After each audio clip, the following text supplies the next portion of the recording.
Los espacios o niveles de conciencia. Ballista respondió a esta cuestión. Hay 3 akayas o espacios de conciencia: el espacio infinito de la conciencia indivisa, o Chidakaya; el espacio finito de la conciencia dividida, o Chitakaya; y el espacio físico en el que existen los objetos materiales, Bhutakaya. El Chidakaya existe en todas partes como el testigo puro de lo real y de lo ilusorio. El Chitakaya crea las divisiones temporales y es, en sentido estricto, el espacio de la mente. El Bhutakaya es el espacio en el que existen los elementos aire, agua, tierra, etc., y los objetos materiales. Los dos últimos no existen con independencia del primero, y esta división de la conciencia en 3 partes se propone solamente para facilitar la instrucción del ignorante. El iluminado sabe que sólo hay una realidad, la conciencia infinita o Chit, y un espacio, el Chidakaya, en el que esa conciencia se mueve sin moverse. Cuando la conciencia piensa que es materia inerte, estamos en presencia de la mente. Los factores físicos y psicológicos que envuelven estas nociones han sido imaginariamente creados a partir de esta falsa idea. Sea lo que sea la mente y sea cual fuere el verdadero origen, debemos procurar la liberación mediante la investigación del propio ser o Atma Vichara. La mente pura está libre de tendencias latentes y sólo por esa razón alcanza el autoconocimiento o Alma Vidya, puesto que todo el universo está en el interior de la mente. Las nociones de esclavitud y liberación también están en ella. En relación con esta idea, hay otra leyenda que me contó el propio creador Brahma. Escúchala con atención.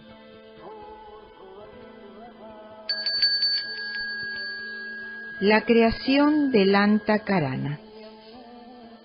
En un bosque inmenso, cubiertos de arbustos espinosos, vivía una persona que tenía 1000 brazos y 1000 piernas, completamente quieta e inmóvil. En alguno de sus brazos llevaba una maza con la que se golpeó inadvertidamente en otra parte de su cuerpo. Atemorizado por los golpes, echó a correr presa del pánico y cayó en un pozo. Tras salir de él con gran esfuerzo, volvió a golpearse con la maza y se asustó todavía más, lanzándose a correr por un bosque de bananos. Aunque no había ningún otro ser que pudiera atemorizarlo, se puso a llorar preso de histeria.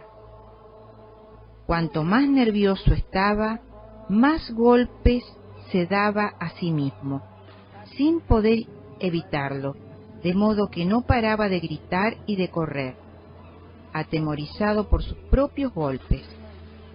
Brahma contemplaba todo esto en su visión interna y con el poder de su voluntad le detuvo y le preguntó: «Detente, ¿quién eres?». Pero aquel hombre estaba tan perturbado que le tomó por un imaginario enemigo y siguió llorando con grandes alaridos. Después, en un ataque de súbita locura, comenzó a dividir su cuerpo miembro a miembro y de cada parte de su cuerpo salía una nueva persona. Cuando terminó de hacerlo, Brahma vio muchas personas que se golpeaban a sí mismas y corrían espantadas de un lado a otro, llorando y gritando como la primera. detuvo a una de ellas que comenzó a insultarlo sin dejar de correr presa del pánico. Preguntó a otros y vio que no todos se comportaban del mismo modo. Algunos de ellos escuchaban su pregunta y dejaban de correr. Otros la ignoraban o le miraban con temor o desprecio.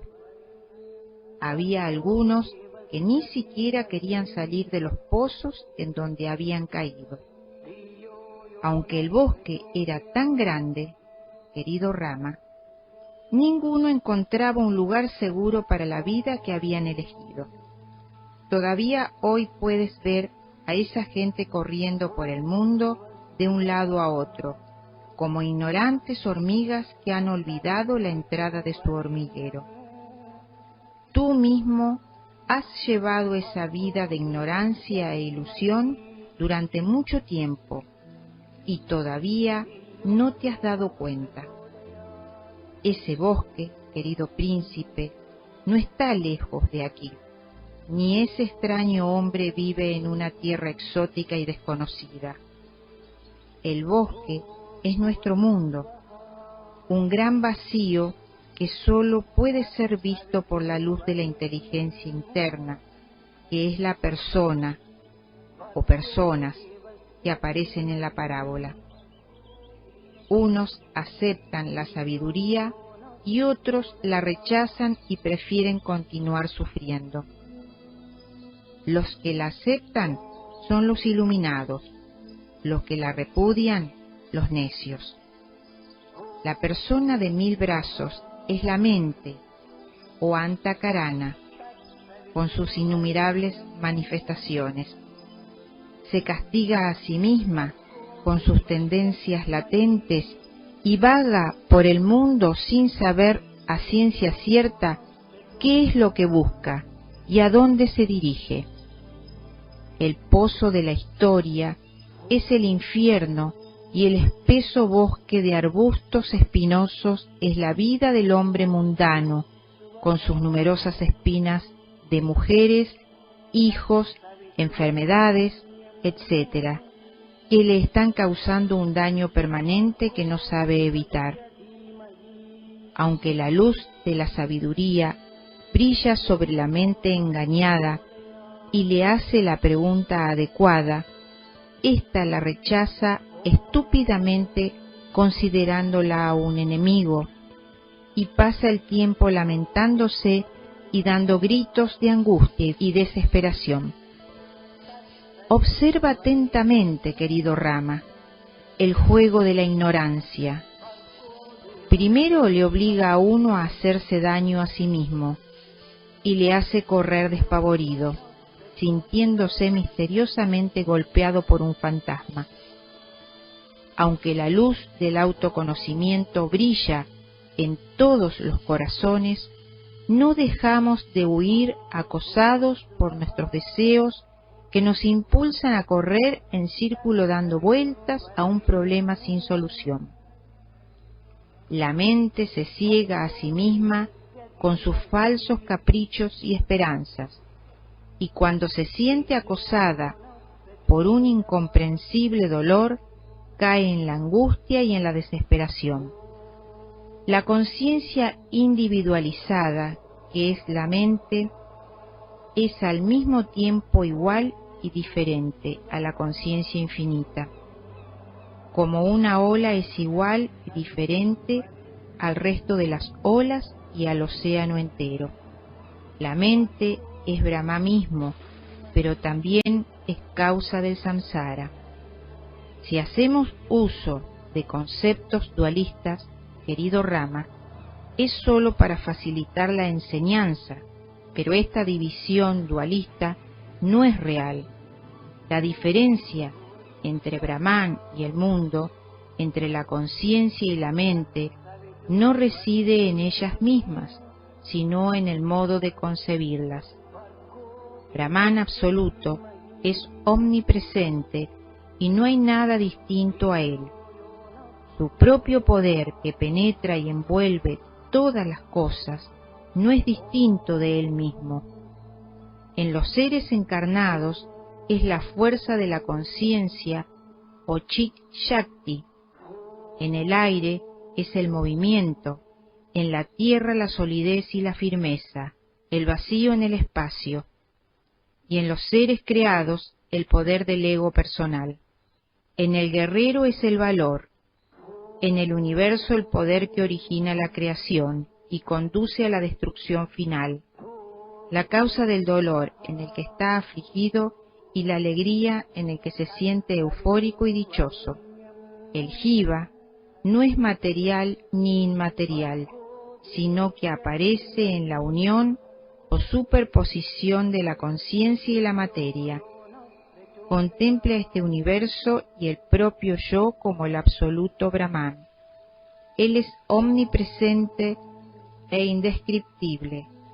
Cuando este ser piensa, se conoce como mente, pero esa mente no es otra cosa que el poder de Brahman, no diferente a Brahman mismo. La división de yo y lo otro solo es un ilusorio reflejo de sí mismo sobre sí mismo. La verdadera realidad de ese reflejo es el propio Brahman. La mente es Brahman mismo. Aquí y allá, ahora y siempre, este poder de Brahman se manifiesta como lo uno y lo otro, como yo y como mundo.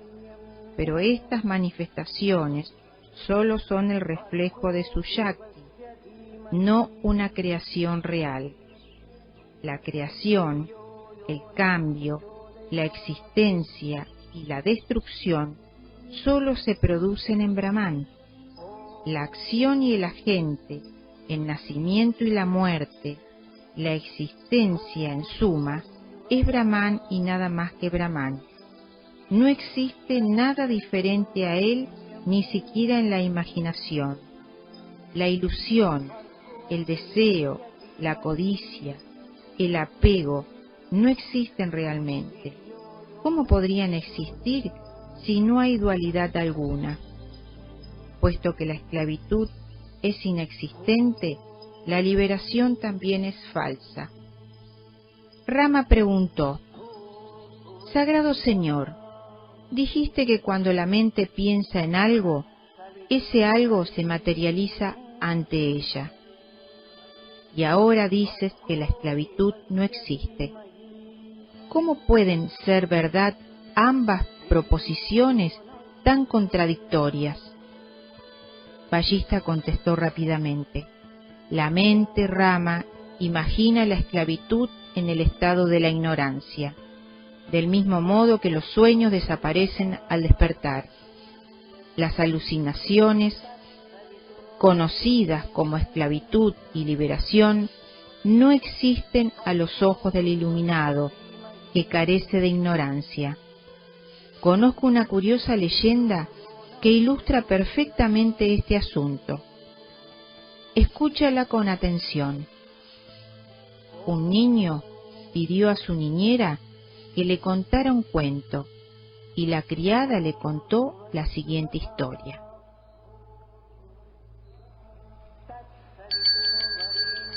Historia del niño y las tres princesas. Érase una vez una ciudad que no existía, en donde vivían tres princesas hermosas y valientes. Dos de ellas no habían nacido y la tercera no había sido concebida. Cuando fallecieron todos sus parientes, las princesas abandonaron su país y marcharon a tierras lejanas. Incapaces de aguantar el calor del sol que abrasaba sus cuerpos, se sintieron desmayar. Sus pies se quemaban en la ardiente arena y hasta las hojas de hierba producían heridas en sus delicadas plantas. Buscaron refugio a la sombra de tres árboles, de los cuales dos no existían y uno ni siquiera había sido plantado. Después de permanecer algún tiempo bajo ellos y haber comido sus frutos, reemprendieron la marcha. Alcanzaron la ribera de 3 ríos, de los cuales 2 estaban secos, y el tercero no tenía una gota de agua. Las princesas tomaron un baño refrescante y apagaron en ellos su sed. Más tarde llegaron a una ciudad que todavía no había sido edificada. Entraron en ella y encontraron 3 palacios de sorprendente perfección. 2 de ellos todavía no habían sido planeados y el tercero no tenía paredes. Entraron en los palacios y encontraron 3 platos dorados. 2 de ellos estaban rotos y el tercero pulverizado por completo. Cogieron este último para servirse. Luego tomaron 99 menos 100 gramos de arroz y lo cocinaron. A continuación, invitaron a 3 hombres santos a hospedarse en el palacio. Los 2 primeros no tenían cuerpo y el tercero carecía de boca. Cuando los 3 santos habían acabado su comida, las princesas consumieron el resto del arroz que habían cocinado para ellos. Todos quedaron muy satisfechos. Vivieron en aquella ciudad durante largo tiempo y fueron muy felices. Esta es una leyenda muy curiosa, hijo mío. Si la recuerdas fielmente, llegarás a ser un hombre sabio y respetado por todo el mundo. Cuando el niño acabó de oír esta historia, quedó asombrado. Lo que conocemos como creación del mundo no es más real que esta historia de las 3 princesas que la niñera contó al niño. Este mundo no es más que una idea, o si prefieres, una mera alucinación. En la conciencia infinita surge la idea de la creación, y eso es todo lo que hay. La idea de la creación se identifica, por supuesto, con la percepción de este mundo ilusorio y objetivo, porque para suponer la existencia del mundo hay que haberlo creado, es decir, producido por alguna causa anterior. Este mundo no es nada más que una idea, y los objetos percibidos en este mundo no son más que una idea. Abandona el tremendo error de la ideación y pronto te verás libre de todas esas fantasías. Si permaneces firme en la verdad, en poco tiempo alcanzarás la paz.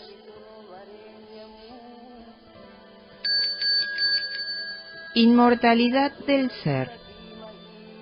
Solo un loco se deja confundir por sus propias ideas. Solo un loco piensa que lo imperecedero es perecedero, pero se engaña. El ego solo es una idea basada en la falsa asociación del ser con los elementos físicos. Si lo único que existe es la conciencia, ¿cómo puede nacer eso que llamamos ego? De hecho, ese ego, que es un mero sentimiento o ahankara, existe como un espejismo en el desierto. En consecuencia, Rama, debes abandonar tu errónea visión del mundo que no está basada en hechos y mantener la visión perfecta que se fundamenta en la verdad y posee la naturaleza de la felicidad. Investiga la naturaleza de la verdad y huye del error. Si eres eternamente libre, ¿por qué te sientes angustiado y temeroso por la muerte? El ser es infinito. ¿Por qué? ¿Cómo? ¿Y por quién puede ser esclavizado? En el ser no hay división alguna, porque el absoluto Brahman lo abarca todo. Entonces, ¿qué es lo que llamamos esclavitud y liberación? En el estado de ignorancia, piensas que estás triste, aunque de hecho no puedes ser tocado por la tristeza. En el ser no existe tristeza como no existe sorpresa ni entusiasmo. Deja que el cuerpo perezca, o se levante o se vaya a otro universo. No te preocupes por ello. Si no estás limitado por el cuerpo, ¿cómo pueden afectarte todos estos cambios? La relación entre el cuerpo y el ser es como la que existe entre la nube y el viento, o entre el loto y la abeja. Cuando la nube se dispersa, el viento se hace uno con el espacio. Cuando el loto se marchita, la abeja se va volando a otra flor. El ser no es destruido cuando el cuerpo muere. La propia mente no desaparece hasta que se consume en el fuego del autoconocimiento, pero el ser jamás es consumido. La muerte solo es la ocultación del omnipresente ser por el tiempo y el espacio. Solo los locos temen a la muerte. Abandona tus tendencias latentes como un pájaro que desea ver el cielo, rompe el huevo que le encierra y sale volando. Nacidas de la ignorancia, estas vásanas son muy difíciles de destruir y provocan un sufrimiento sin fin. Son estas tendencias autolimitadoras de la mente las que nos hacen ver finito el infinito. Pero igual que el sol despeja la bruma matinal, la investigación de la naturaleza del ser despeja la ignorancia. El mero deseo de emprender esta investigación ya es capaz de producir un cambio. Las penitencias y otras mortificaciones de este tipo no tienen ninguna utilidad en este caso. Cuando la mente se purifica de su pasado por medio de la sabiduría, abandona sus vásanas y solo busca el ser para disolverse en su seno. Esa es la meta suprema, querido Rama. Pon todo tu esfuerzo en conseguirla.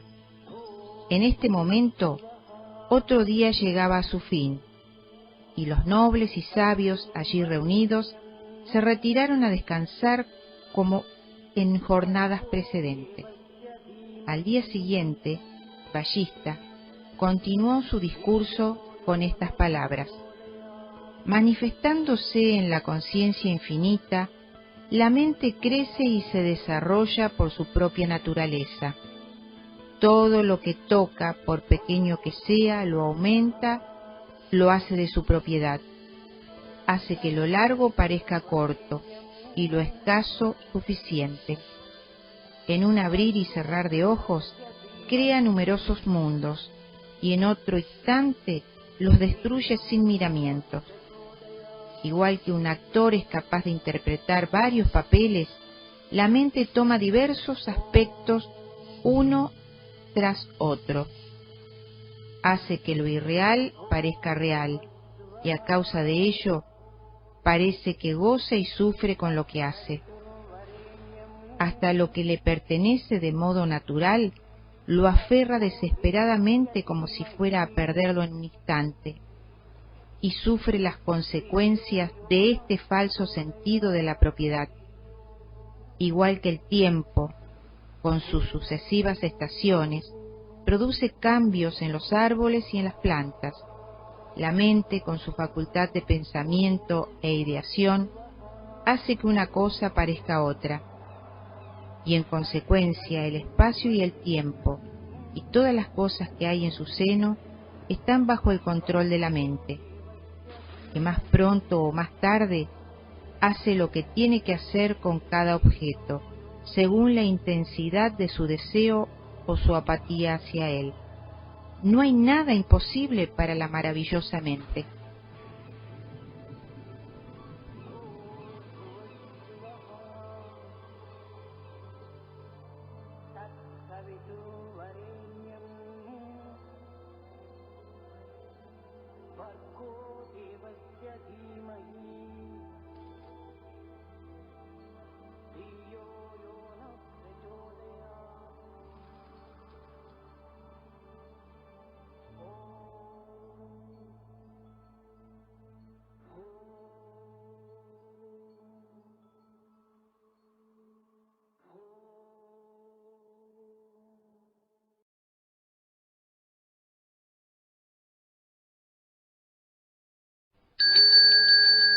Historia del rey Lavana.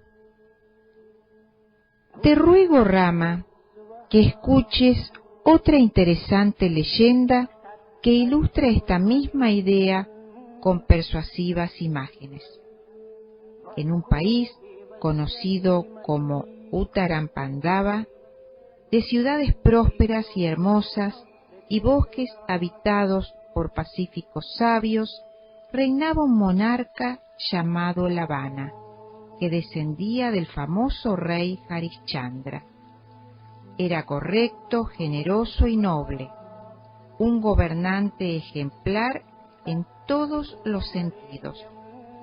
Había vencido a todos sus enemigos y sus seguidores no podían pensar en él sin respeto y agradecimiento.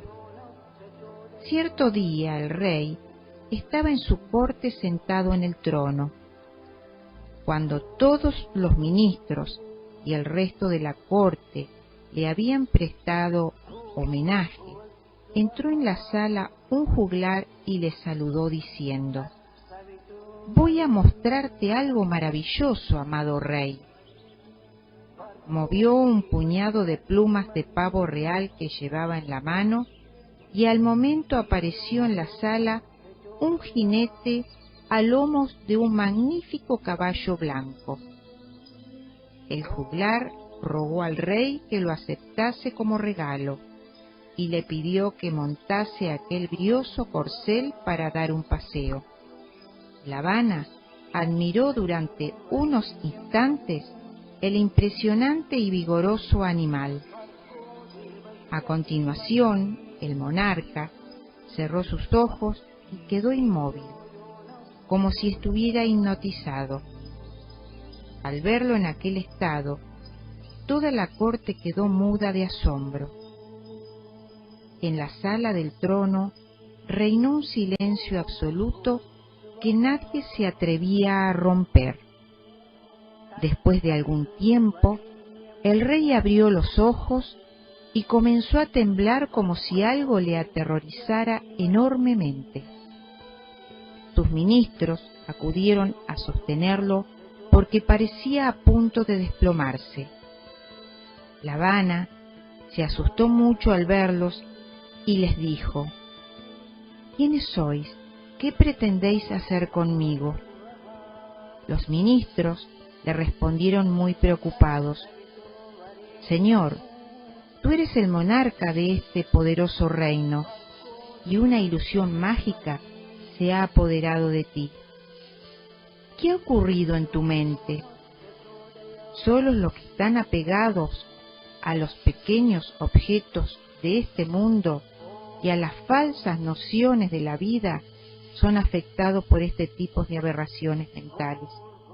Pero alguien como tú, devoto del Ser Supremo, no sufre estas fascinaciones.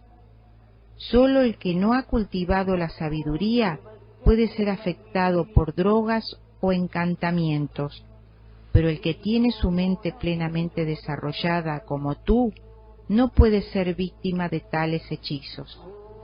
Al oírlos, el rey recuperó parcialmente su compostura, aunque cada vez que miraba al juglar se estremecía de angustia y le decía: «¿Qué me has hecho, mago? Me has apresado en la red de la ilusión. Hasta un sabio puede caer en las redes de Maya. Aunque mi cuerpo es fuerte y tengo una mente sana, he sufrido espantosas alucinaciones en este corto espacio de tiempo». Volviéndose a los miembros de la corte, el rey contó entonces lo que le había pasado mientras había permanecido con los ojos cerrados. En el momento en que vi que el juglar agitaba las plumas del pavo real, salté sobre el caballo que había frente a mí y fui víctima de una poderosa ilusión mental. Creí que iba a una cacería. El caballo me condujo a un árido desierto en donde no había un ser vivo ni crecía vegetal alguno, donde no había una gota de agua y reinaba un frío intenso. Después de pasar allí un día entero, comencé a sentir miedo. Piqué espuelas y cabalgando sobre el mágico caballo, crucé aquel desierto y encontré otros paisajes menos hostil e inhabitable, en donde encontré un árbol y me tendí a descansar bajo su sombra. En aquel trance, el caballo se escapó y no volví a verlo. Quedé allí durante algún tiempo, sin saber qué hacer, hasta que el sol se puso en el horizonte. Completamente desmoralizado, me oculté bajo unos arbustos para defenderme del frío nocturno. La gélida noche pareció durar un siglo. Por fin amaneció un nuevo día. Cuando salió el sol, vi a una horrible muchacha vestida de negro que llevaba sobre la cabeza una cesta de alimentos. Me acerqué a ella y le pedí que me diera de comer, pues estaba muy hambriento, pero ella continuó su camino sin hacerme caso. Seguí tras ella insistiendo en mi ruego, y finalmente me dijo: «Te daré algo de comer si te casas conmigo». Le dije que sí, porque solo pensaba en sobrevivir. Me dio alimento y me llevó junto a su padre, que era aún más feo que ella. Fuimos a su pueblo, que estaba construido junto a un río de sangre, y fui presentado a parientes y vecinos como el marido de la siniestra muchacha.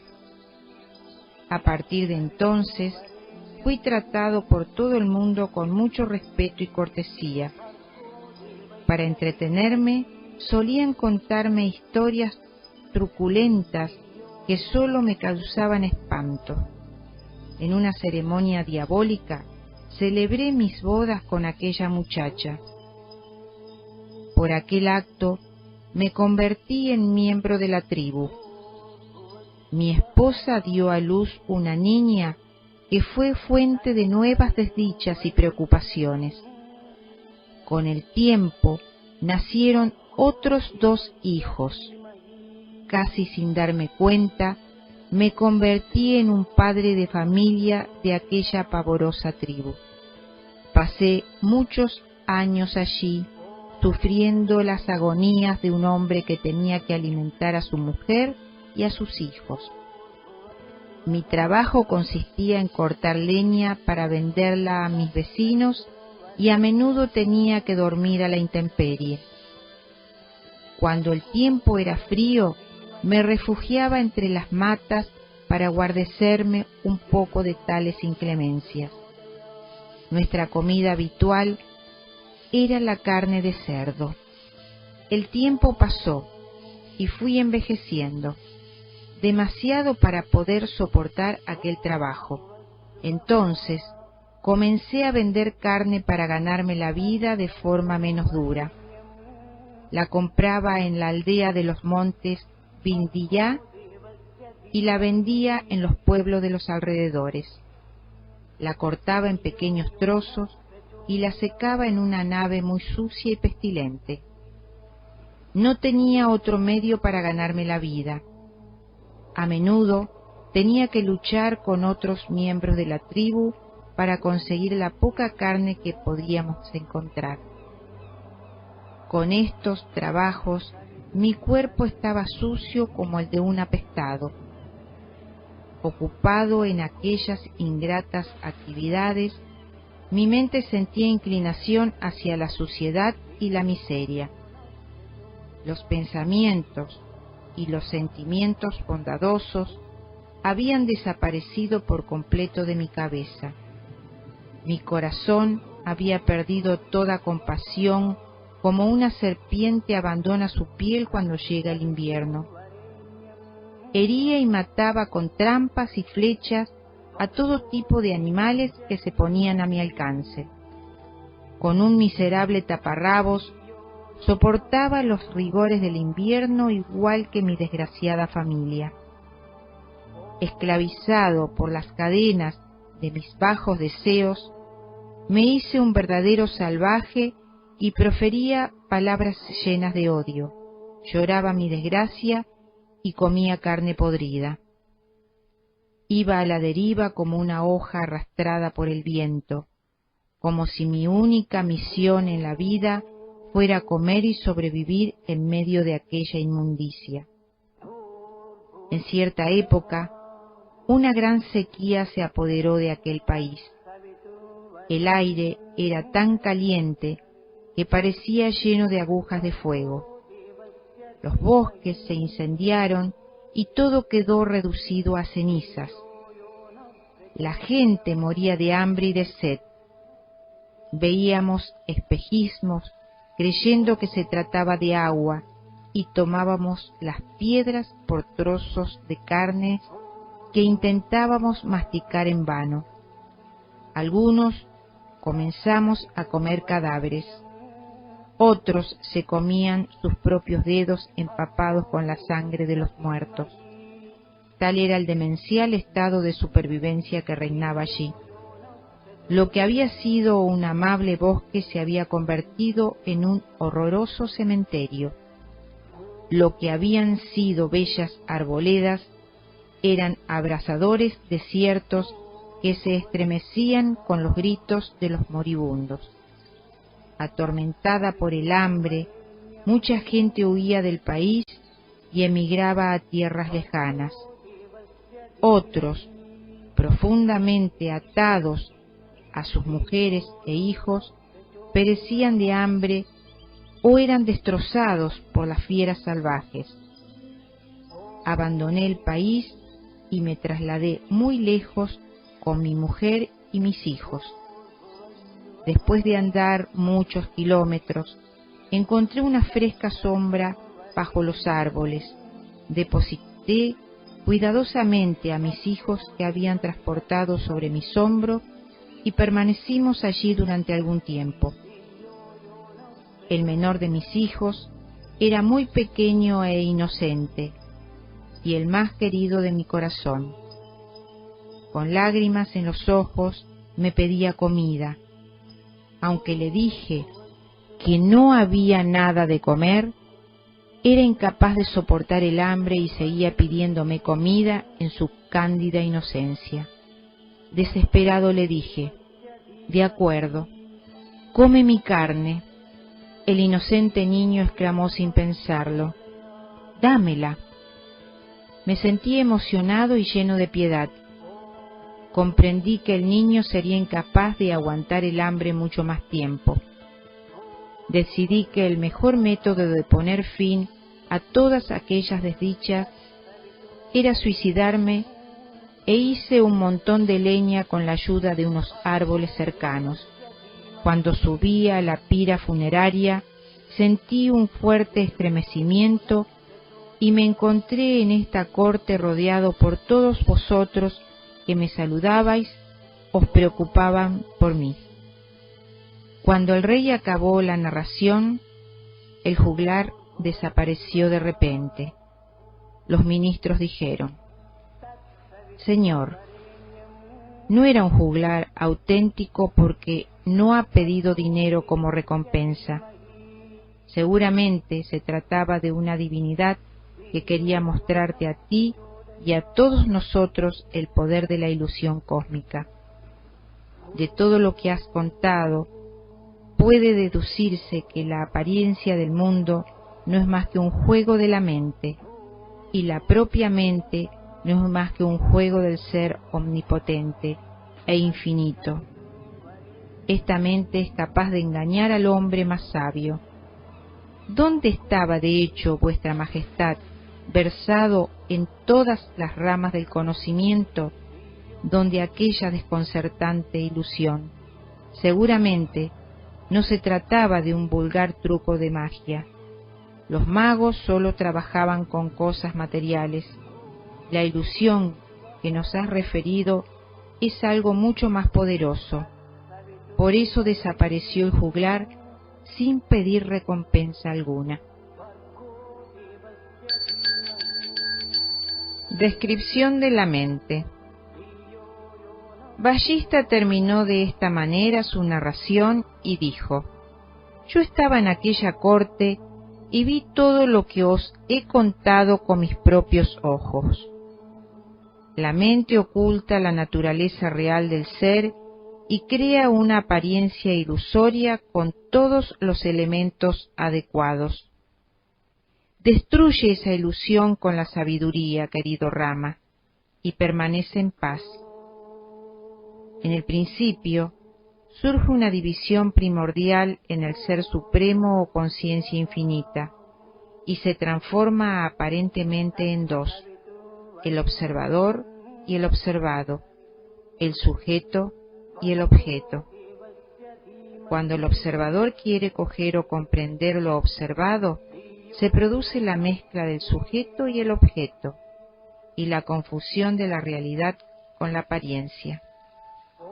A causa de esa confusión, brota en la conciencia infinita el concepto de la limitación.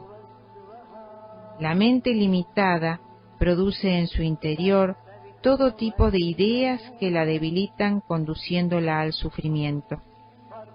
Esas ideas y esas experiencias dejan su huella en la mente, dando lugar a las impresiones o vásanas que en su mayor parte permanecen dormidas e inconscientes. Cuando la mente se libra de ellas, cae el velo de la ignorancia, como la bruma despejada por el sol, y se desvanecen todos los pesares. La mente juega con todos nosotros como los niños juegan y se burlan de sus hermanos pequeños. La mente impura ve un fantasma donde solo hay un poste y deforma todas sus relaciones, creando sospechas entre hermanos y enfrentándolos como enemigos, igual que un borracho cree que el mundo da vueltas en torno suyo. La mente impura, cargada de tendencias latentes, es la causa de todas las ilusiones, manías y fobias. Debemos esforzarnos por desarraigar todo esto y librarnos de ellas. ¿Qué es el hombre sino su mente? El cuerpo es inerte e inconsciente, pero no podemos decir lo mismo de la mente, que es una mezcla o nudo de conciencia e inconsciencia. Llamamos acción a todo lo que hace la mente y renunciación o inhibición a lo que ella deja de hacer. La mente es el mundo entero, la atmósfera, el cielo, la tierra y el viento, todo lo que hay, en suma. Solo llamamos loco al que tiene perturbada la mente. Cuando el cuerpo pierde su inteligencia, por ejemplo, cuando muere, no decimos que está loco, sino que ha muerto. La mente ve y los ojos aparecen. La mente oye y surgen los oídos. Lo mismo ocurre con los demás sentidos. La mente los crea a todos. Esta animación coincide con la teoría biológica de que la función crea el órgano y no al revés. La mente también decide lo que es dulce y lo que es amargo, quién es el amigo y quién el enemigo, y decide la duración del tiempo. El rey Ravana sintió media vida en un periodo menor de una hora. La mente decide lo que es el cielo y el infierno. Por lo tanto, cuando dominamos la mente, dominamos todas las cosas. ¿Hay algo más incomprensible, Rama, que la mente sea capaz de ocultar la omnipresente, pura e infinita conciencia, haciendo que la confundas con tu cuerpo?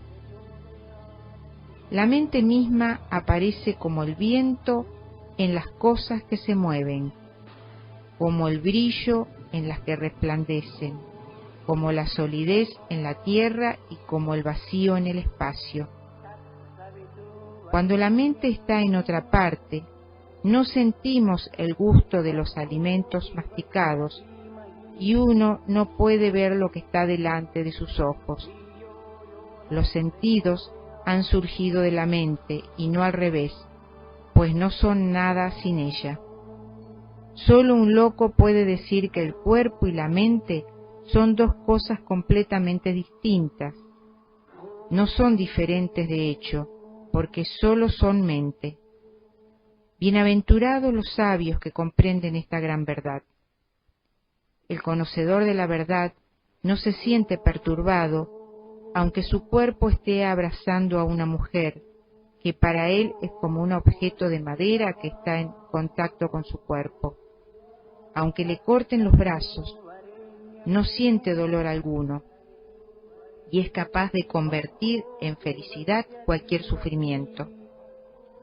Como un actor es capaz de representar el carácter de distintos personajes, la mente es capaz de crear diferentes estados de conciencia, como la vigilia o el sueño onírico.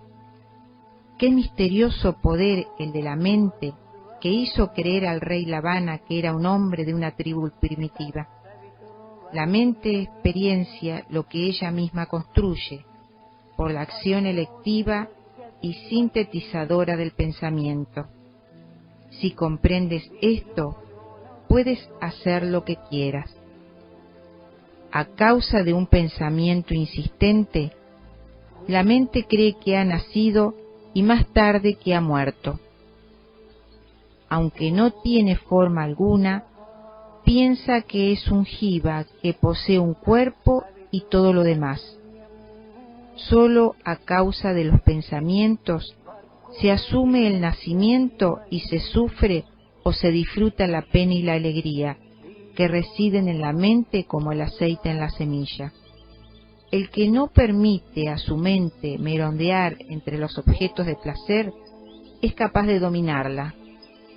Igual que el que está atado a una columna no puede moverse, la mente del hombre noble no se mueve de lo real, solo él puede considerarse un ser humano, los otros son gusanos. El hombre noble alcanza el ser supremo por la meditación constante y obstinada. La victoria sobre el fantasma conocido como mente se consigue cuando alcanzamos el autoconocimiento y abandonamos el deseo de lo que la mente estima placentero y deseable. Cultivando una actitud correcta, podemos alcanzar esto sin gran esfuerzo. Desgraciado el que no puede dominar sus deseos, pues esta es la única forma de conseguir el fin supremo. Primero tenemos que vencer a la mente con un esfuerzo muy intenso. Luego, cuando su individualidad ha sido liquidada, la conciencia individualizada o mente se absorbe en la conciencia infinita sin el menor esfuerzo, y eso ya es fácil de conseguir. Los que se sienten incapaces de hacer esto solo son buitres con forma humana. El único camino para conseguir la liberación es el control de la propia mente, que significa el esfuerzo decidido por abandonar sus deseos, que no son realmente nuestros. Toma la firme resolución de liquidar tu mente, y no dudes ni por un momento que puedes conseguirlo. Si uno no abandona los deseos de la mente, las enseñanzas del preceptor, el estudio de las escrituras, la recitación de mantras y cosas por el estilo, tienen el mismo valor que la paja aventada por el viento. Solo cuando uno corta las verdaderas raíces de la mente con la espada de la no conceptualización, puede alcanzar el verdadero Brahman que está en todas partes, la paz suprema. La conceptualización o imaginación produce errores y sufrimientos, pero puede ser fácilmente eliminada por el autoconocimiento. ¿Por qué hemos de considerarlo tan difícil? Abandona tu dependencia del destino o de los dioses imaginados por la gente ignorante, y consigue una mente sin mente por el esfuerzo de la investigación del yo. Deja que la conciencia infinita se trague a la mente finita y llegarás más allá de todas las cosas. Con tu mente unida al Supremo, conocerás el ser imperecedero. Si conquistas tu mente y la mantienes completamente inmóvil, la conquista de los tres mundos será para ti una bagatela. Para eso no se necesita estudiar las escrituras, ni subir ni bajar a ninguna parte. No se necesita nada más que el autoconocimiento. ¿Crees que eso es tan difícil? Es más difícil vivir en este mundo sin el verdadero conocimiento de sí mismo. El que conoce la naturaleza inmortal del ser no teme a la muerte ni resulta afectado por la pérdida de amigos o parientes queridos. Los sentimientos, este soy yo y esto es mío, solo son mente. Cuando son superados, la mente deja de existir y perdemos todo temor. Las flechas y las espadas producen miedo, pero la flecha que destruye el ego, el dardo de la sabiduría, produce un insospechado valor. La mente se dirige rápidamente hacia cualquier objeto que considera meta de sus anhelos. La causa de su movimiento nos resulta a veces incomprensible, como las olas en la superficie del mar aparecen unas veces aquí y otras allá sin que sepamos claramente su causa. Este incansable movimiento es consubstancial a la mente, como el frío es inseparable del hielo. Rama preguntó: ¿cómo podemos entonces detener este continuo movimiento de la mente por el esfuerzo personal, sin provocar una conmoción antinatural en el jiva? Ballista respondió gravemente: puedes estar seguro de que sin esa conmoción no hay mente. La inquietud o conmoción interior es la verdadera naturaleza de la mente. El resultado de esta conmoción mental que se produce en la conciencia infinita es lo que aparece como mundo. En eso consiste precisamente el poder de la mente. Pero cuando la mente es despojada de todo movimiento, podemos considerarla una mente muerta. Y esa es la penitencia o tapasya de la que hablan las escrituras y la liberación misma que conocemos por moksha.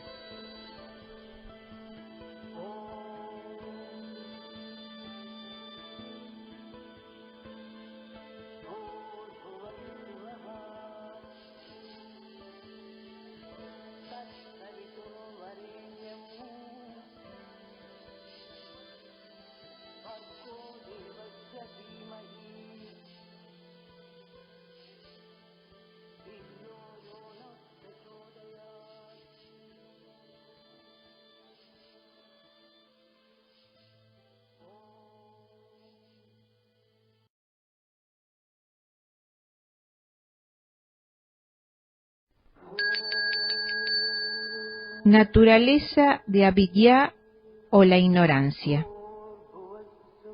Cuando la mente se absorbe en la conciencia infinita, se produce una paz suprema. Mientras la mente está sumergida en los pensamientos, reina un gran dolor. La inquietud de la mente es conocida por avidya o ignorancia. La base de todas las tendencias y condicionamientos mentales. Libérate de esta inquietud mental por medio de la investigación llamada vichara, o por el decidido abandono de los objetos sensibles o vairagya. La mente, querido Rama, oscila como un péndulo entre la realidad y la ilusión, entre la conciencia y la materia. Cuando contempla los objetos inertes durante mucho tiempo, asume la característica de la inercia, laguna, tamas, pero cuando se dedica con tenacidad a la investigación y a la sabiduría, abandona todo condicionamiento y recupera su naturaleza original de la conciencia pura. La mente toma la forma de lo que contempla. Si contemplas con decisión el estado en que está más allá del sufrimiento, te sentirás libre de toda duda. La mente tiene que controlarse a sí misma. Nadie es capaz de hacerlo en su lugar. Los hombres sabios expulsan de su mente las manifestaciones de las tendencias latentes a medida que van surgiendo. De este modo, la ignorancia queda totalmente superada.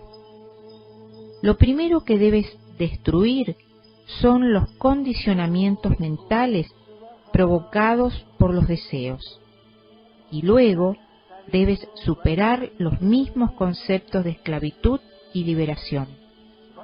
Pero todo esto tienes que hacerlo con tu propia mente.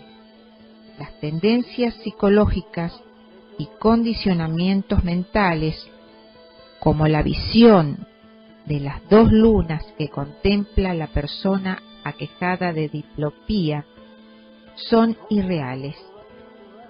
El producto de la ignorancia solo es real para las personas ignorantes.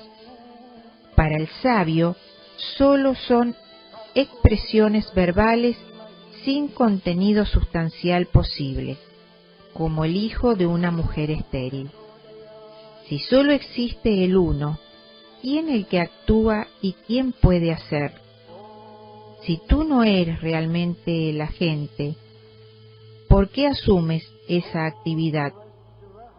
Pero tampoco permanezcas inactivo, porque ¿qué se consigue sin hacer nada? Lo que tiene que hacer debe ser hecho. Por lo tanto, si permaneces desapegado a los frutos de la acción mientras realizas tus acciones naturales, realmente no actúas. Ni siquiera te sientes apegado a la inacción misma.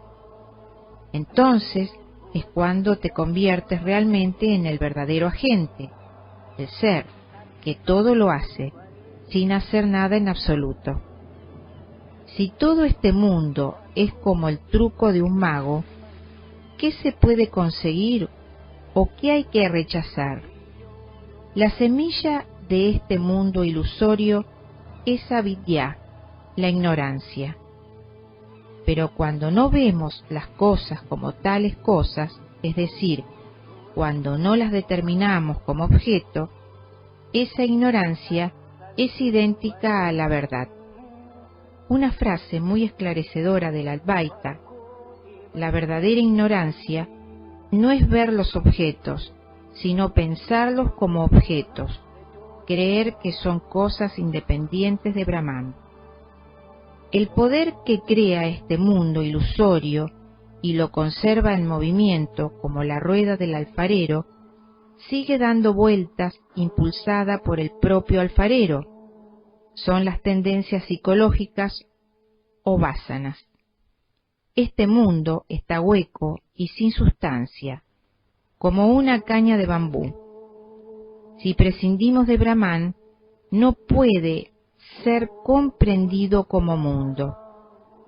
Aunque es percibido por sus efectos, no nos permiten contemplar directamente su propia voluntad. Se ve en todas partes, aunque no puede decirse que se halle en ningún lugar. Sutil y suave, aparentemente agradable, pero tan peligroso como la espada más afilada y cortante. Si bien tienen una apariencia intelectual, las tendencias mentales no son manifestaciones del entendimiento. aunque están en continuo cambio, provocan en el sujeto una ilusión de permanencia. A causa de su semejanza con la conciencia infinita, parecen activas, pero cuando se realiza la conciencia, estas vásanas desaparecen por completo. Solo persisten mientras son alimentadas por el apego hacia los objetos, pero incluso después de superar ese apego, continúan en la mente en estado latente. Esta es la figura que Freud contemplaba como el inconsciente, el mayor descubrimiento psicológico occidental del último siglo. Estas vásanas o tendencias mentales se producen en el hombre espontáneamente y le proporcionan un placer aparente, pero en realidad son los responsables del dolor y la muerte. Solo crean una ilusión de placer por la completa ocultación del autoconocimiento, que también llamamos avidya o ignorancia. Así fue posible que el rey Lavana experimentara en menos de una hora los acontecimientos de tantos años. Igual que una mujer pintada en un cuadro no puede realizar el trabajo de una mujer viva, las tendencias mentales, aunque parecen activas como la mujer reflejada, son incapaces de actuar por sí mismas. No pueden engañar a un hombre sabio, pero producen consternación en el estúpido, como un exótico espejismo o una terrible pesadilla. Estas tendencias mentales solo tienen una existencia momentánea, pero parecen permanentes porque huyen sin cesar como un río. Parecen reales porque son capaces de ocultar la verdadera realidad. Cuando intentas sujetarlas, te das cuenta de que no son nada. Adquieren fuerza y solidez a causa de sus ilusorias cualidades. Como las débiles fibras de una cuerda, consiguen una gran firmeza cuando están debidamente entrelazadas. Cuando intentas captarlas y detenerlas, se desvanecen como el extremo de una llama. Nacen como la segunda luna de la diplotía. Existen como los objetos soñados y producen una gran confusión. Como a la gente que va sentada en un barco le parece que es la orilla la que se mueve. Esta ignorancia de las tendencias mentales es la única responsable de la percepción de la dualidad sujeto-objetiva, porque ella es quien imagina la errónea división de la percepción de estos dos términos. En realidad, ya sabemos que avidya y vásanas, es decir, ignorancia y tendencias mentales, son una misma cosa. Cuando dominamos estas tendencias mentales y nos damos cuenta de su irrealidad, la mente deja de actuar, igual que un río se seca cuando el agua deja de correr. Rama preguntó entonces: Señor, el río que vemos en un espejismo nunca llega a ninguna parte. Es verdaderamente asombroso que esta ilusión, pese a su naturaleza irreal, pueda confundir a todo el mundo. Me parece que la ignorancia se alimenta de las fuerzas hermanas del amor y del odio. Te ruego me enseñes el mejor camino para librarnos de ella. Ballista respondió con paciencia: Querido Rama, igual que la oscuridad desaparece cuando nos aproximamos a la luz, la ignorancia desaparece cuando nos acercamos a la luz del ser. Mientras no surja en nosotros la sincera añoranza del autoconocimiento, estas vásanas seguirán alimentando una corriente ininterrumpida de ilusiones objetivas. Igual que una sombra se desvanece cuando acercas una luz para verla, La ignorancia se esfuma cuando vuelves tu atención hacia el autoconocimiento. Rama. La tendencia mental de la ignorancia solo es el deseo de percibir objetivamente, y poner fin a ese deseo es la liberación. Eso sucede cuando en la mente no existe ningún movimiento del pensamiento. Pero decir que los pensamientos no se mueven es como decir que no hay mente.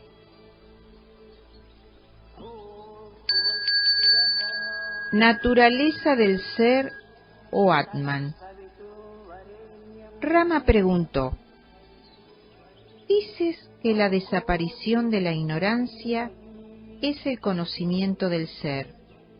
¿Pero qué es el ser? Vallista contestó: todo lo que existe, desde el creador Brahma hasta una hoja de hierba, es el ser. La ignorancia también es el ser, o en caso contrario, es irreal e inexistente. No hay ni siquiera una segunda cosa que podamos llamar mente. En el mismo ser se encuentra el velo o moja que crea la polarización del sujeto y el objeto, y en ese momento la conciencia infinita aparece como mente. Ese velo es un pensamiento, una intención, una idea en la conciencia infinita, pero también es el ser, pues en caso contrario no podría producir ningún efecto. La mente nace de este deseo de pensar objetivamente y sólo puede desaparecer con la ayuda del pensamiento contrario que pone fin a aquella idea de pensar. La firme convicción de que no somos Brahman ciega nuestra mente y sólo puede superarse por la no menos firme convicción de que todo es Brahman. Los pensamientos producen la esclavitud y su superación es lo que llamamos moksha o liberación. En consecuencia, líbrate de ellos y haz todo lo que tienes que hacer sin premeditación alguna. La mente ve el mundo como si fuera real, del mismo modo que ve el cielo de color azul. Pero el cielo no es de color azul. La incapacidad de la visión para ver más allá de cierto límite nos hace verlo de ese color. Solo la limitación del pensamiento nos hace percibir este mundo ilusorio como si fuera real. La apariencia objetiva es una ilusión, querido Rama. No permitas que el menor pensamiento brote en tu mente. Pensando que estamos perdidos, nos dirigimos hacia la perdición. Y pensando que estamos liberados, vamos hacia la felicidad, que es la conciencia, Chit. Cuando la mente se entretiene continuamente en pensamientos estúpidos e ilusorios, se autoengaña, y cuando se sumerge en pensamientos iluminados y graciosos, queda iluminada. Cuando la idea de ignorancia se mantiene en la mente, la ignorancia se consolida y aumenta, pero cuando se realiza el ser, la ignorancia se disuelve. En consecuencia, el que no permite que su mente se detenga en pensamientos vanos y se esfuerza por ser consciente del ser, disfruta de la paz. Lo que no existía en el principio, tampoco puede existir ahora. Lo que existía entonces y existe ahora es Brahman absoluto. Su contemplación proporciona la paz porque este Brahman es paz. En ningún momento y en ningún lugar deberíamos ver otra cosa. Con el mayor esfuerzo y toda nuestra inteligencia, deberíamos desarraigar la vana esperanza de disfrutar placeres sensibles. La ignorancia es la única causa de la vejez y de la muerte. Las esperanzas y los apegos se multiplican a causa de las tendencias mentales. Esa multiplicación toma la forma de ideas sobre nuestra felicidad o nuestra desgracia. Pero en este cuerpo físico vacío, ¿dónde está eso que llamamos yo? En realidad, términos como yo, mío, etc., no tienen ninguna existencia. La verdad eterna solo es el ser. Solo en el estado de ignorancia se puede ver una serpiente en una cuerda. En el estado de iluminación es imposible caer en este error. Del mismo modo, en la visión iluminada, solo existe la conciencia y nada más que la conciencia.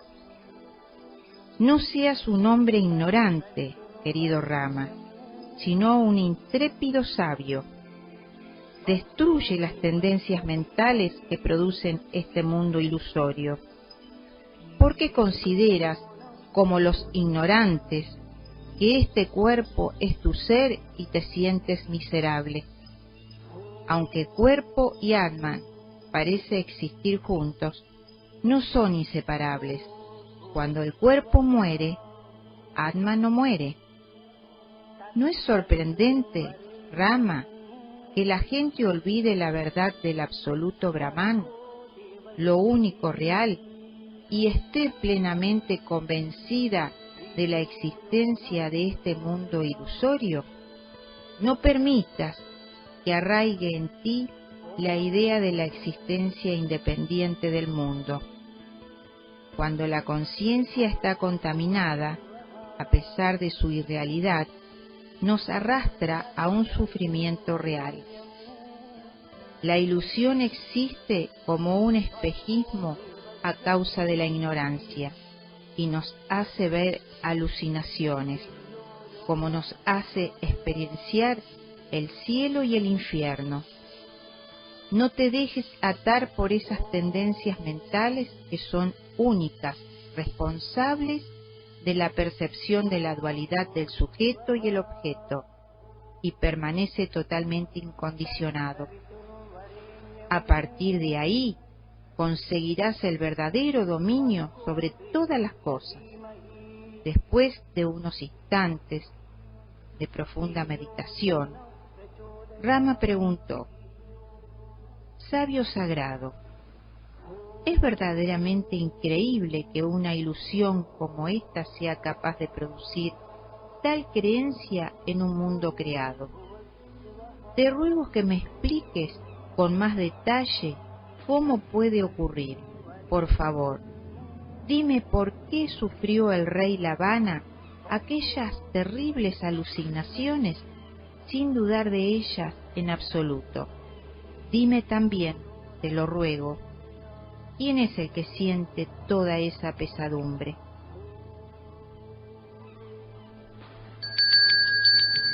Diferencia del Atman y el ego. Vallista replicó: en realidad, querido Rama, no es cierto que la conciencia esté unida al cuerpo. El cuerpo solo es imaginado por la conciencia como un sueño. Cuando la conciencia se reviste, como si dijéramos, de su propia energía, se limita a sí misma y se considera un individuo que, alimentado sin descanso por dicha energía, se contempla a sí mismo inmerso en el mundo.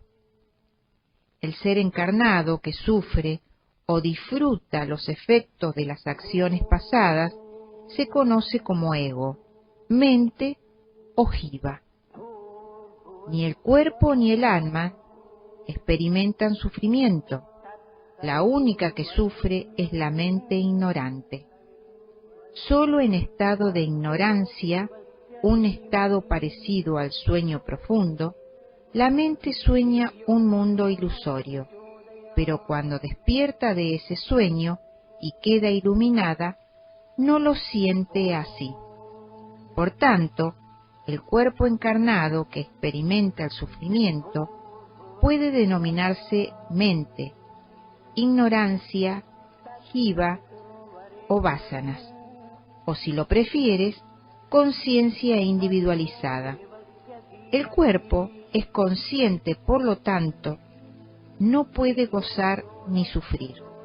La ignorancia produce la falta de atención hacia el ser o Atman, y por tanto, la ausencia de sabiduría. Por consiguiente, la única que sufre y goza es esta misma ignorancia. Esto es lo que significa literalmente avidya, que traducimos como ignorancia. Solo la mente nace, se lamenta, se mueve y abusa de los demás, y no el cuerpo. Todas las experiencias de gozo y de sufrimiento, como las alucinaciones, las pesadillas en el cielo o en el infierno, solo son obra de la mente, y solo ella las experimenta como un sueño. El hombre es la mente. Ahora te explicaré la causa de los sufrimientos del rey Ravana.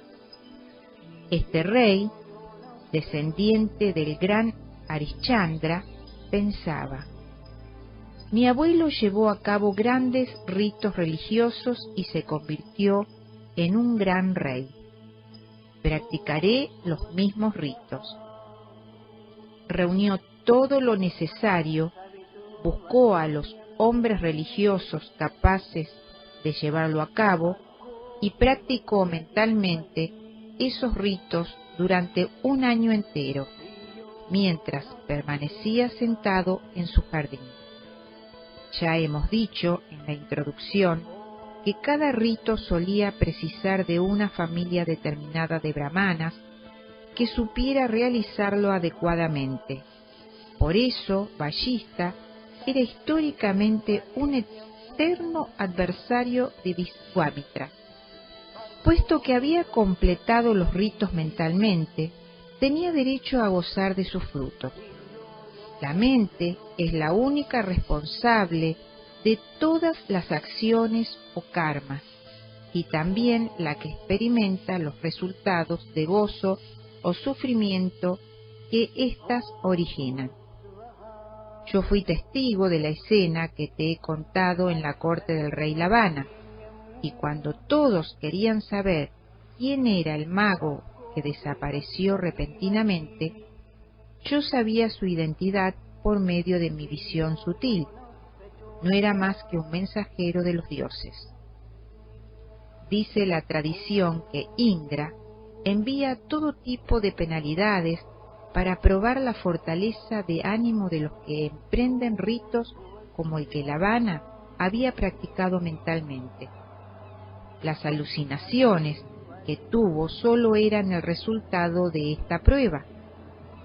El rito es realizado por la mente y las alucinaciones solo son sufridas por la propia mente. Cuando esta mente está completamente purificada, se despoja de la dualidad que ella misma ha creado. Ya te he contado, Rama, el proceso de la creación cíclica del mundo, después de cada disolución cósmica, y la forma con la que mantenemos las ideas de yo y lo mío. El que asciende los 7 escalones de la perfección yógica, equipado con la sabiduría, alcanza la liberación final.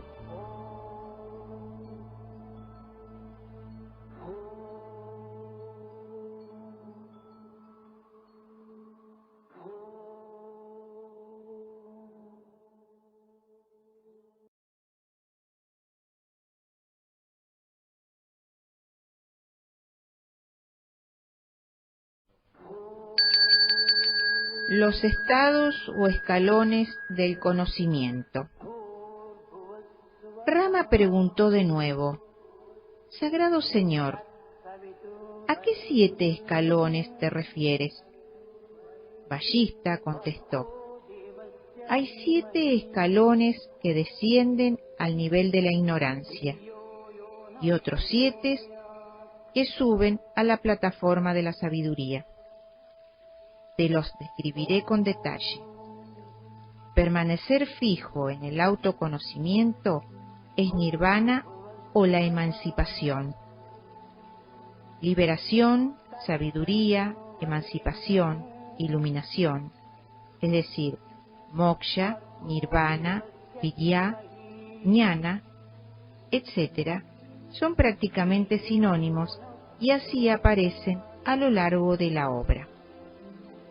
Cuando esto no se logra, aparece el ego y la esclavitud al sufrimiento, que es lo que conocemos por bandha. El estado de autoconocimiento es aquel en el que no existe ninguna agitación mental, ni distracción, ni egoísmo, ni percepción de la diversidad. La ilusión que oculta este autoconocimiento tiene 7 niveles: el estado germinal del despertar, el despertar mismo, el gran despertar, el soñar despierto, el soñar, el despertar del sueño y el sueño profundo. El estado germinal del despertar es cuando la mente y el jiva solo existen en la conciencia pura como nombres. Llamamos despertar al estado en que las ideas de yo y esto, es decir, de sujeto y objeto, surgen en la mente como conceptos. Cuando esas ideas se consolidan por la memoria de anteriores encarnaciones, se produce el gran despertar o despertar efectivo. Entendemos por soñar despierto el estado en el que la mente está totalmente atenta a sus propias fantasías y se siente satisfecha con ellas. Los estados referidos hasta aquí son matices del estado llamado Jagrat y se conocen por Vijajagrat, Mahajagrat, etc. Conocemos por sueño onírico el estado en el que las falsas ideas se toman como reales. Este estado se conoce como Swapna. En el siguiente nivel, llamado el despertar del sueño, volvemos a recordar las experiencias pasadas como si siguieran siendo reales. En el estado de sueño profundo, nos sumergimos en una oscuridad total y las ideas desaparecen por completo. Este estado es el conocido como Sushupti. Estos 7 niveles tienen a su vez innumerables subdivisiones. Ahora te describiré, querido Rama, los 7 niveles o planos de la sabiduría, para que no caigas nunca más en la ilusión. En el primero es el puro deseo o intención de conocer. Es el estado llamado Subhechha. El segundo, la investigación, llamado Vicharana. El tercero es cuando la mente se purifica por completo. Es el estado llamado Tanumanasa.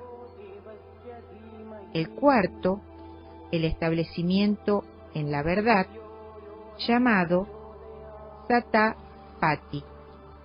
El quinto, la total liberación de los apegos y de la esclavitud, llamado Asanshakti. El sexto, la cesación de la objetividad, llamado Padjantavava. El séptimo está más allá de todos estos. Ya sabemos que este estado se llama Turiya. El deseo de conocer que he nombrado en el primer nivel es cuando uno piensa: ¿por qué debo continuar siendo un loco? Buscaré hombres santos y escrituras y cultivaré el desapego del mundo objetivo.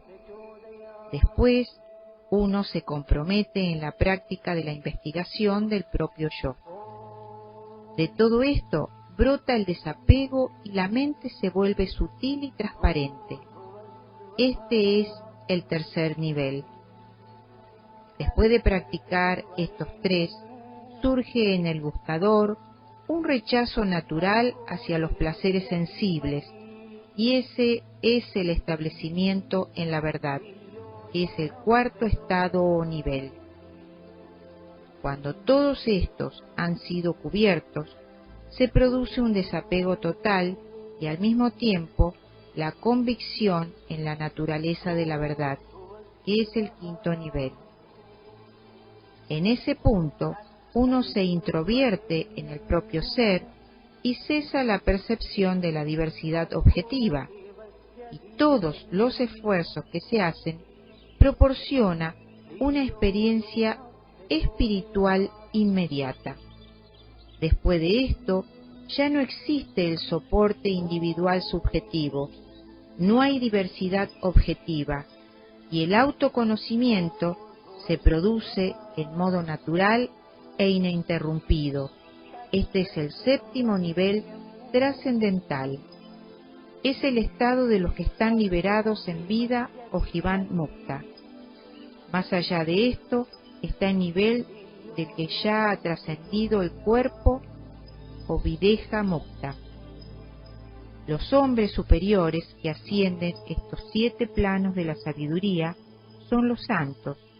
Están liberados y no caen en el lodo de la felicidad y el sufrimiento.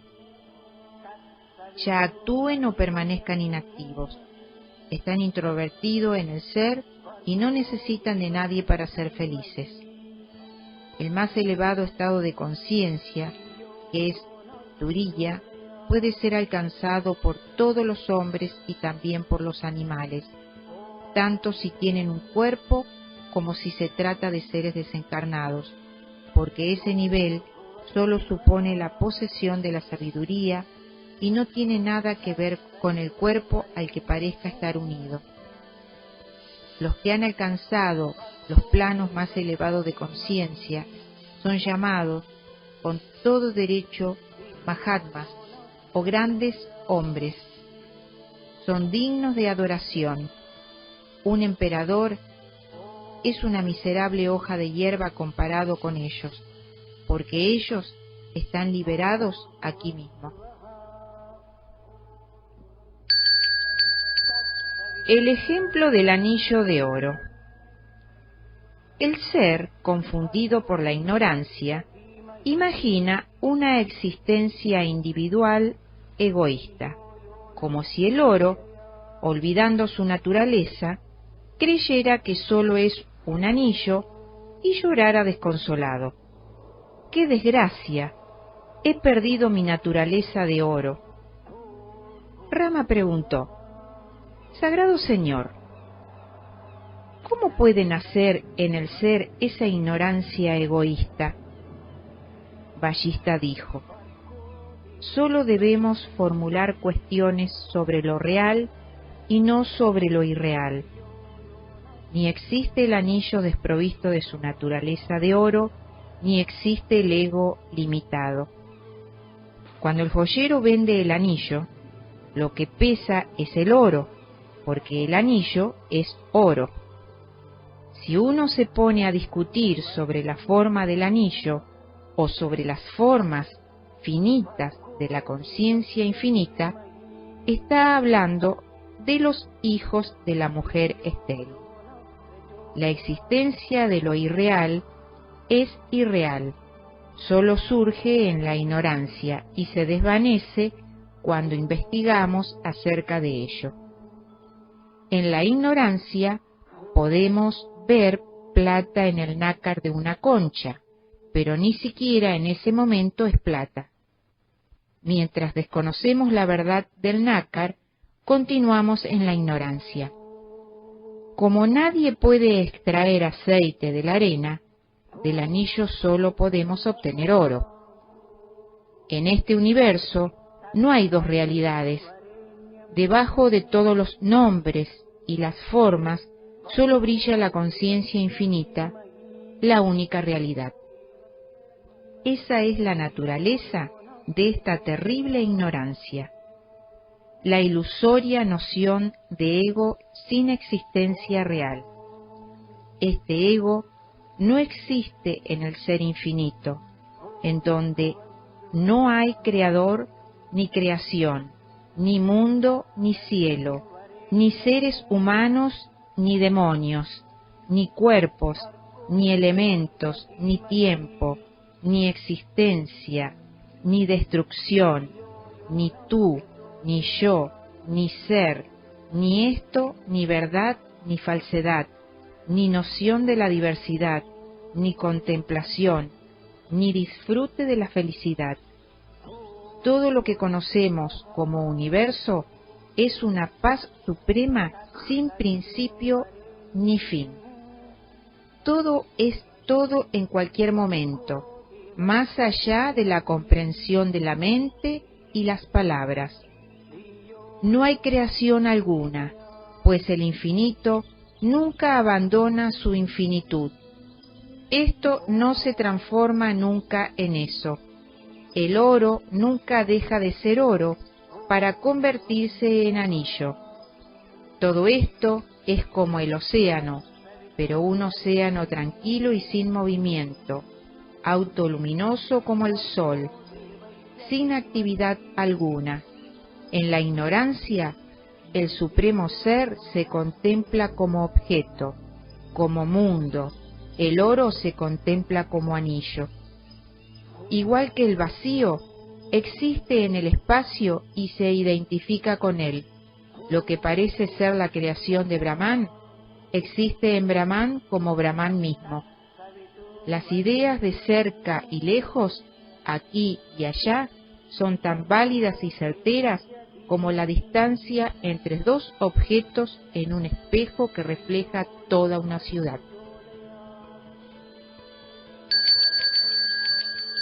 Visita de La Habana a la tierra de Chandala. El día después de una experiencia alucinante, el rey La Habana pensó: iré a los lugares que aparecían en mi visión. Tal vez existan realmente. Inmediatamente se lo propuso a sus ministros y cortesanos, y todos partieron en dirección sur como había hecho el caballo blanco. Al cabo de poco tiempo, cruzó los parajes que había visto en su alucinación y vio la gente que había conocido en aquella pesadilla. Vio a las mismas personas que había conocido durante su existencia en la miserable tribu, y descubrió a su propio hijo desamparado y solo. Encontró a una mujer vieja que lloraba y lamentaba su suerte. Querido marido, ¿dónde te has ido, dejándonos aquí abandonados? He perdido a mi querida hija que tuvo la suerte de casarse con un rey. ¿A dónde han ido todos? Los he perdido para siempre. El rey se acercó a ella para consolarla y comprendió que era la madre de la esposa que había tenido en la tribu. Movido por la compasión, le dio el dinero suficiente para que no pasara privaciones en la terrible sequía que asolaba el país. Todo se reproducía como había soñado en su alucinación. Vivió con ellos unos días y regresó a su palacio. A la mañana siguiente, el rey me pidió que le explicara el misterio de aquella doble existencia y quedó muy satisfecho con mi respuesta. Ya ves que el poder de la ignorancia es capaz de crear una total confusión entre lo real y lo irreal. Rama preguntó: esto es muy desconcertante, Señor. ¿Cómo podemos experienciar en el estado de vigilia lo que hemos visto en un sueño o en una alucinación? Ballista respondió: aún sigues en la ignorancia, querido Rama. Las nociones de cerca y lejos, un momento o una eternidad, son todas ellas alucinaciones. En la ignorancia, lo real parece irreal y lo irreal parece real. La conciencia individualizada percibe lo que cree percibir a causa de sus tendencias mentales. Cuando a causa de esa ignorancia brota la noción de ego, en ese mismo momento surge la ilusión del mundo objetivo con un principio, un medio y un fin. El que está engañado por esta ilusión piensa que es un hombre o un animal y lo experiencia al momento. Todo eso sucede a causa de una coincidencia accidental, igual que un cuervo sale volando de una palmera y al mismo tiempo cae un fruto de ese árbol como si el cuervo lo hubiera arrojado. De modo semejante, por pura coincidencia interna de la mente, lo irreal parece real en el estado de ignorancia. En aquel estado hipnótico, el rey Lavana vio reflejada en su conciencia la boda de un príncipe con aquella mujer de la tribu, sus pesares y todo lo demás, y lo experienció todo eso como si le estuviera sucediendo a él. Cada hombre olvida lo que hizo en sus vidas anteriores, aunque haya empleado gran energía en esas actividades. A pesar de todo, no recuerda nada de lo que hizo. Esos lapsus de la memoria se producen también en la vida actual. Del mismo modo que a veces soñamos un incidente pasado como si estuviera ocurriendo en la actualidad, Lavana experiencia un incidente del pasado relacionado con aquella tribu.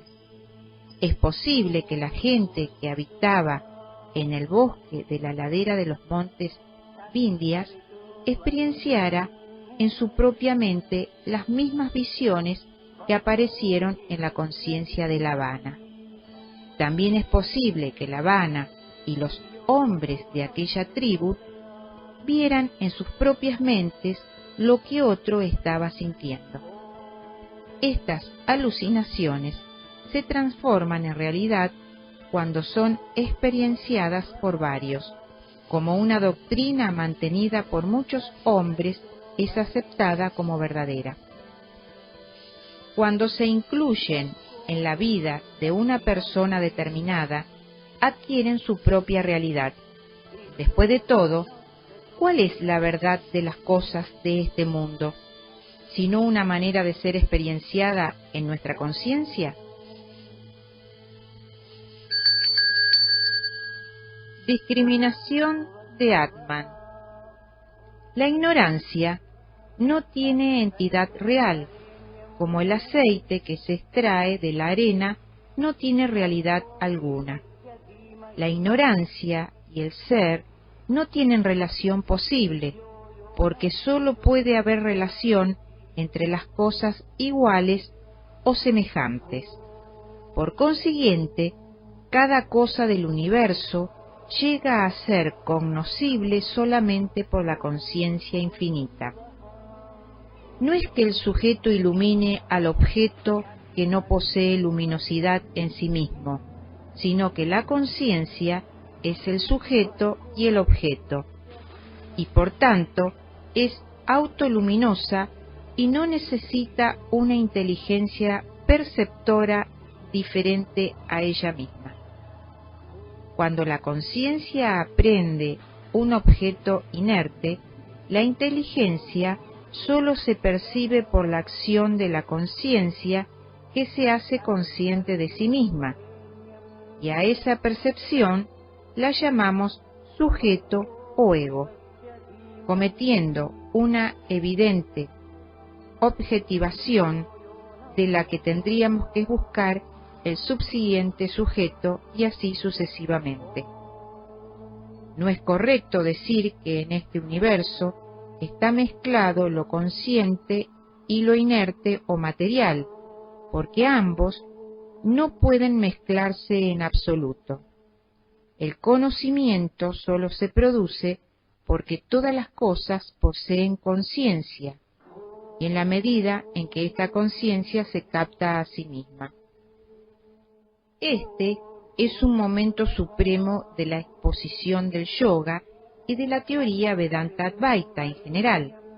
No vamos a comentarlo por las limitaciones de espacio, pero advertimos al lector para que lo lea muy atentamente.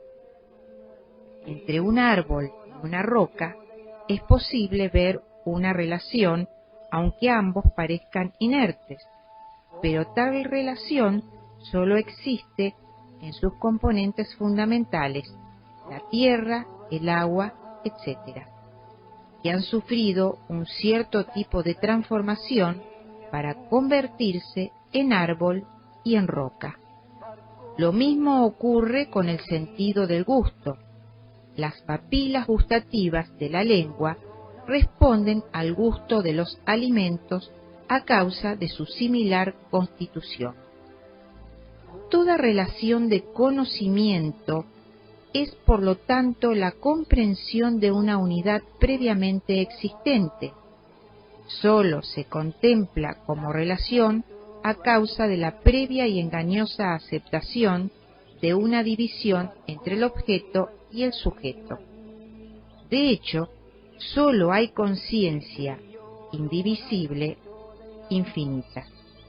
Por lo tanto, querido Rama, este universo, que es conciencia, está lleno del poder mágico de esta misma conciencia, y no ocurre nada en absoluto porque lo que está lleno no puede llenarse con nada más.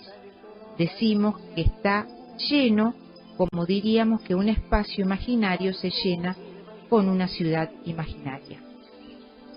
Solo cuando olvidamos el oro podemos ver el anillo, pues el anillo es una ilusoria apariencia del oro. Lo mismo ocurre con la idea del mundo y los sucesivos nacimientos individuales. Cuando se rechaza la ilusoria idea del anillo, se comprende la realidad del oro, y cuando se rechaza la falsa idea del sujeto y el objeto, no hay ignorancia alguna que nos haga pensar en un mundo objetivo separado de la conciencia. El pensamiento es el único responsable de todas estas divisiones ilusorias. Cuando cesa, cesa la creación. Entonces, comprendes que todas las olas forman un único océano, que los anillos solo son oro, las vasijas solo barro, y los tres mundos el Brahman infinito solamente. Entre la visión y lo visto hay una relación que se conoce como el que ve. Eso es la mente, el ego. Cuando la división entre el que ve, la visión y lo visto es abolida, eso es Atman, el ser. Cuando la mente viaja del que ve a lo visto, es decir, del sujeto al objeto, la conciencia cósmica es la que lo hace posible. Permanece siempre en ella. Tu verdadera naturaleza es distinta a la conciencia limitada de la vigilia, del sueño onírico y del sueño profundo. Es eterna, incognoscible y perpetuamente consciente. Permanece siempre en ella. Supera la oscuridad y establécete en la verdad de tu corazón. Bien estés actuando o en contemplación, no abandones nunca ese estado, sin desear ni rechazar nada, sin enredarte de nuevo en la conciencia corporal. Como no te ocuparías de los negocios de una ciudad inexistente, no debes preocuparte por los cambios de humor de la mente y permanece firme en la verdad de tu corazón. Considera a tu mente como si fuera un extraño, o como un bloque de madera o de piedra que no puede sentir nada por sí mismo, pero te obliga a sentirlo a ti cuando el Atman se superpone y confunde con el cuerpo. En la conciencia infinita no hay mente, por consiguiente, lo que hace esta mente tampoco es real. Capta esta idea con decisión y sujétala firmemente. De hecho, la mente no existe y es como si estuviera muerta. Sin embargo, esta mente muerta ve todo esto, que es una percepción falsa, por supuesto. Debes estar firmemente convencido de ello. El que se deja gobernar por una mente totalmente inexistente es un loco que cree que la luz nocturna viene de la luna, cuando solo es un reflejo del sol. Debes rechazar la realidad de la mente y permanecer en continua contemplación de la verdad. He buscado la mente durante mucho tiempo, querido Rama, y nunca la he encontrado. Lo único que existe es la conciencia infinita. Esta corriente de ignorancia que no parece tener fin, solo puede ser atravesada por la ayuda constante de los sabios. De su compañía nace la sabiduría que nos enseña lo que debemos buscar y lo que debemos rechazar. Así surge el deseo puro de alcanzar la liberación, que nos conduce a la investigación del ser. A partir de ahí, la mente se vuelve sutil porque la investigación debilita las tendencias mentales. Como resultado del nacimiento de la sabiduría, la propia conciencia se instala en la realidad. Entonces, las tendencias mentales se desvanecen y el apego por los objetos sensibles se debilita notablemente. De este modo, cesa la esclavitud hacia la acción y sus frutos. La visión se establece firmemente en la verdad y la aprehensión de la irrealidad se atenúa y desaparece. Aunque viva y trabaje en este mundo, el que posee esta visión no condicionada hace todo lo que tiene que hacer como si estuviera dormido, sin pensar en ningún momento en el mundo y en los frutos de su acción. Después de algunos años de vivir así, uno se libera totalmente y trasciende estos estados. Entonces es un liberado en vida, o Jivan Mukta. Un sabio liberado de este tipo no disfruta con nada de lo que obtiene, ni sufre por lo que no puede conseguir. Tú mismo, Rama, tienes esas tendencias mentales muy debilitadas. Esfuérzate ahora por conocer la verdad. Si alcanzas el conocimiento del ser, que es conciencia infinita, superarás todo sufrimiento y toda ilusión, lo mismo que la felicidad y la desdicha.